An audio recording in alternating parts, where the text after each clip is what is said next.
Every May, we gather to honor the service of the men and women of law enforcement who have given their lives in service to their community. These events occur all across our nation, and each year the names of those fallen officers are added to the Law Enforcement Memorial Wall in Washington, D.C. Inscribed on that wall is a quote from former President George H.W. Bush that reads, "Carved on these walls is the story of America, of a continuing quest to preserve both democracy and decency and to protect a national treasure that we call the American dream." Also inscribed on the wall at the National Memorial is a quote from a survivor of a law enforcement officer, Vivian Cross, which reads, "It is not how these officers died that made them heroes, it is how they lived." That quote represents the lives of the three men we gather here today to remember. Each of them served with passion, professionalism, and with a desire to protect and serve this community. Let us not, however, be confused about the reason we are here today.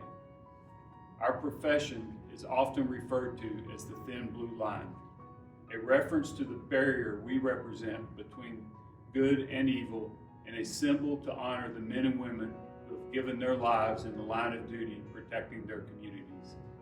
In the words of Plato many centuries ago, it does not matter if the cobblers and the masons fail to do their jobs well, but if the guardians fail, the democracy will crumble. The events in our nation today highlight the need for our guardians. All across our country, the men and women of law enforcement are choosing to stand guard in their communities, even in the face of a worldwide pandemic. They understand the risk to their own health and to the health of their families, and yet they continue to serve, undeterred and committed to ensuring the democracy remains strong. These three men we honor were no different. They lived up to the high standards required of a police officer.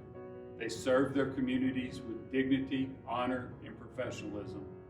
They were the guardians of our society, and they ultimately gave their lives serving a higher cause.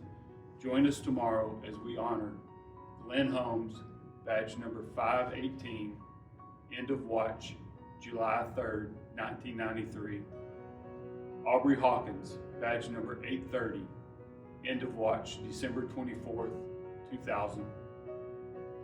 Andrew Esparza, badge number 966, end of watch, April 13th, 2007.